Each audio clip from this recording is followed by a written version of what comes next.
Good morning. Is everybody ready?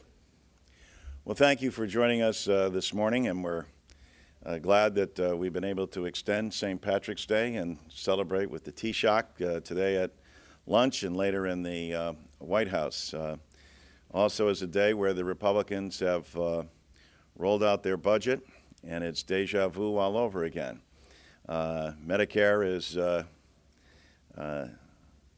presented in a way that no one recognizes it from the original program, and once again, as one of my constituents so aptly said, we feel like we're in the dark abyss of uncertainty.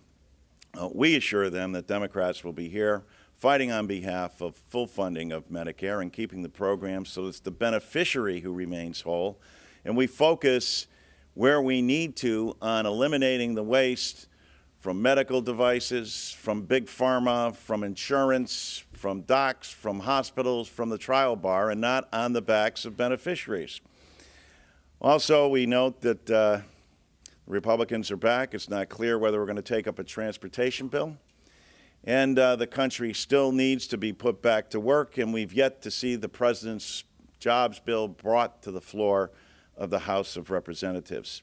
I'm proud to be joined today by our Vice Chair, Javier Becerra, and also Jackie Spear, who did extensive work in her district that we want you to hear about. And with that, I'll introduce the Vice Chair.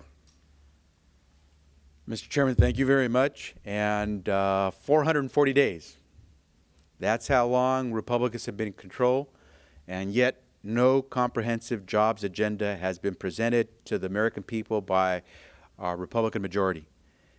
Not only that, but now we find that in their soon-to-be unveiled budget, Republicans have put millionaires ahead of Medicare.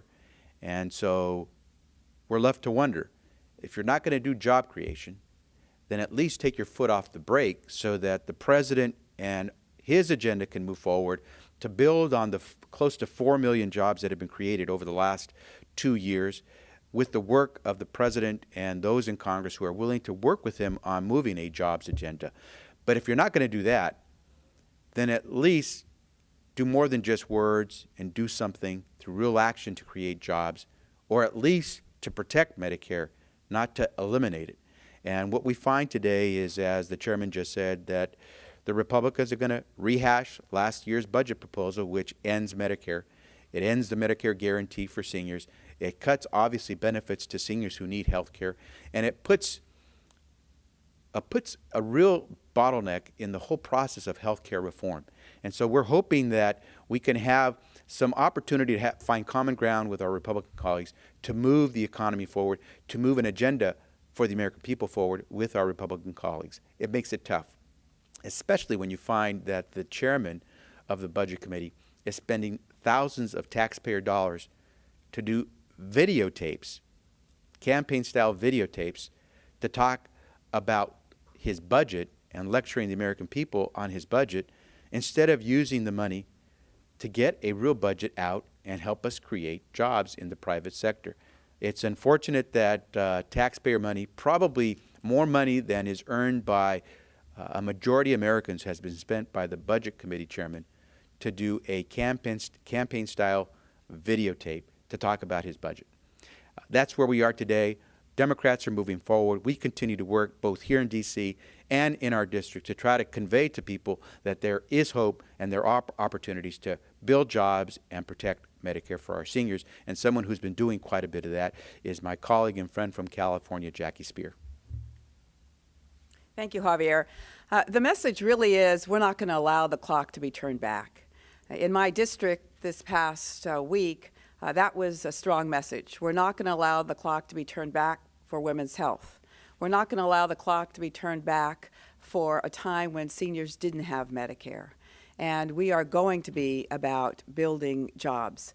So I had the 8th Job Hunters Boot Camp in my district. We had over 900 attendees, and we had 37 employers there.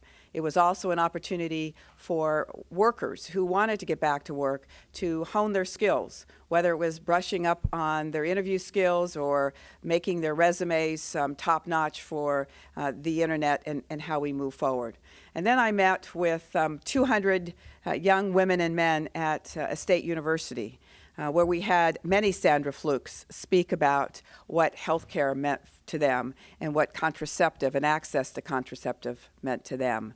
We also had experts in health economy and experts in healthcare talk about how for every dollar that is spent on contraceptive pills, $4 are saved in unnecessary costs associated with pregnancy and delivery. It's all about making sure you can plan a family, and students in college certainly recognize the opportunities that avail them when they can finish their college education and then move forward with developing a family plan. So it was a great week for us to connect with our constituents in our district, and it's all about not turning the clock back. Well, thank you very much, Jackie. And of course, all across the country, when we were home on this break, members heard an awful lot. And the phrase, turning back the clock, doesn't do these Republican presidential candidates justice. These are some of the leading minds of the 8th century that have put forward their plans for the American people. Indeed, we are focused still on jobs and getting this economy back on its feet. The president has made gains and the nation is moving forward. But without a cooperative Congress, with them continuing to throw roadblocks up, it makes it very difficult to accomplish things. We wish that they would bring forward bipartisan legislation and use the example of the Senate with regard to transportation. But to date, that still remains uncertain, with the country calling out for jobs, calling out to get back to work. Republican Congress continues to say no to that idea because they think it hurts President Obama, and they would rather see President Obama hurt than the American people employed. And with that, let me throw it open to questions. Congressman, a year ago when Congressman Ryan came out with his budget proposal, it was pretty much trumped by the prospects for the super committee. What's changed since then? That was supposed to be an effort of bipartisanship, as you just proposed yourself. It was supposed to be an effort of bipartisanship, and again, what we saw is that that collapsed in failure, and failure in large part because the other side was not willing to look at the excessive subsidies for oil companies, and they would rather see a budget balanced on the back of beneficiaries and those who can least afford it, and to continue to squeeze the middle class, as opposed to making sure that we have fairness in a proposal, that we tighten our belts, but we do so by a balance of both revenues and tax cuts. Do you think that's what will happen to Mr. Ryan's plan this year? I think Mr. Ryan's plan, like I said before, it's deja vu all over again. It's the same plan. Even Ryan himself, listen, Paul Ryan is a bright, capable guy. It must really bother him that he has to use his budget as a political messaging tool for the Republicans, which he pretty much admitted today in the press, that this is a messaging piece that he knows it can't possibly pass because of what it does to average, ordinary American citizens and people who rely on Medicare. He understands that, and I think so do the American people.